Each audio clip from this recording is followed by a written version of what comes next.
नमस्कार, मैं आयात मेहर। आप देखना शुरू कर चुके हैं द बवाल। भारत में पहली बार केंद्र सरकार ने पूरे देश में जातिगत जनगणना कराने का ऐतिहासिक फैसला लिया है।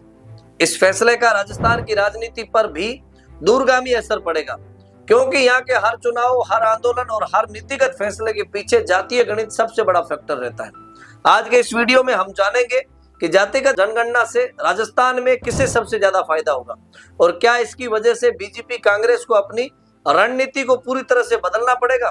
30 अप्रैल 2025 को केंद्र सरकार ने कैबिनेट में पूरे देश में जातिगत जनगणना को मंजूरी दे दी।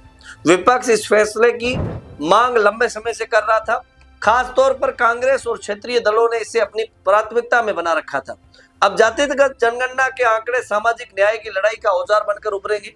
खास तौर पर राजस्थान की राजनीति लंबे समय से जाट, गुर्जर, मीणा, मेघवाल और विश्नोई जैसे समुदायों की मांगों के इर्द गिर्द घूमती रहती है। जातिगत जनगणना से इन समुदायों की वास्तविक जनसंख्या सामने आएगी और तब सवाल उठेगा कौन कितना पिछड़ा है, किसे कितना आरक्षण मिलना चाहिए। गुर्जर आंदोलन हो या जाटों का आंदोलन, इनकी नींव में जनसंख्या और प्रतिनिधित्व की ही बहस रही है। अब इन समुदायों के पास ठोस डाटा होगा और अब इन आंदोलनों की आवाज केवल सड़क तक नहीं बल्कि संसद तक गूंज सकती है। राजस्थान में आरक्षण पहले से ही 50% की संवैधानिक सीमा को पार कर चुका है। जातिगत जनगणना के बाद अगर ये सामने आता है कि कोई समुदाय बहुसंख्यक है लेकिन प्रतिनिधित्व में पीछे है, तो आरक्षण को लेकर ईडब्ल्यूएस और ओबीसी उपवर्गीकरण जैसे मुद्दे और तेज हो सकते हैं। ये बहस सिर्फ आरक्षण तक सीमित नहीं रहेगी, ये सरकारी योजनाओं, नौकरियों, बजट आवंटन और पंचायत स्तर तक बदलाव की मांग करेगी। ये एक नया सामाजिक समीकरण रचेगा जो राजनीतिक दलों की पारंपरिक रणनीति को पूरी तरह उलट सकता है।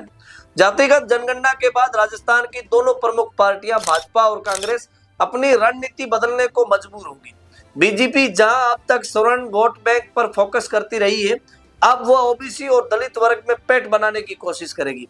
वहीं कांग्रेस जो जातिगत न्याय और 50% की आरक्षण सीमा की दीवार तोड़ने की बात कर रही है, वो इन आंकड़ों के आधार पर योजनाएं और घोषणाएं बनाएगी। इसके साथ ही माली, गुर्जर, बिश्नोई, सैनी जैसे समुदायों से नए स्वतंत्र नेताओं का उभार भी देखने को मिल सकता है। राजस्थान के मुख्यमंत्री भजनलाल शर्मा ने इसे प्रधानमंत्री मोदी का दूरदर्शी और ऐतिहासिक फैसला बताया है।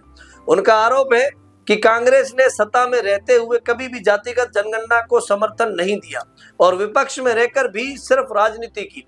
दूसरी तरफ कांग्रेस प्रदेश अध्यक्ष गोविंद सिंह डोटासरा ने इसे राहुल गांधी की जीत बताते हुए कहा है कि जाति जनगणना न्याय दिलाएगी और कांग्रेस 50% की आरक्षण सीमा को तोड़ेगी। नई राजनीति की नींव रखी जा चुकी है। जातिगत जनगणना के बाद विभिन्न समुदायों के आंदोलन में तेज होंगे, जातीय संगठनों की सक्रियता बढ़ेगी और हर दल को चुनाव जीतने के फार्मूले फिर से बनाने होंगे। अब जातिगत आंकड़े सिर्फ कागजों पर ही नहीं रहेंगे, वे विधानसभाओं, लोकसभा और पंचायत चुनाव पर भी असर डालेंगे। अब देखना यह है कि राजनीतिक दल इन आंकड़ों से न्याय करते हैं या सिर्फ एक सियासी चाल बनकर रह जाएगा। इस रिपोर्ट में फिलहाल के लिए इतना ही। फिर मिलेंगे किसी नई खबर के साथ, तब तक देखते रहिए द बवाल। शुक्रिया।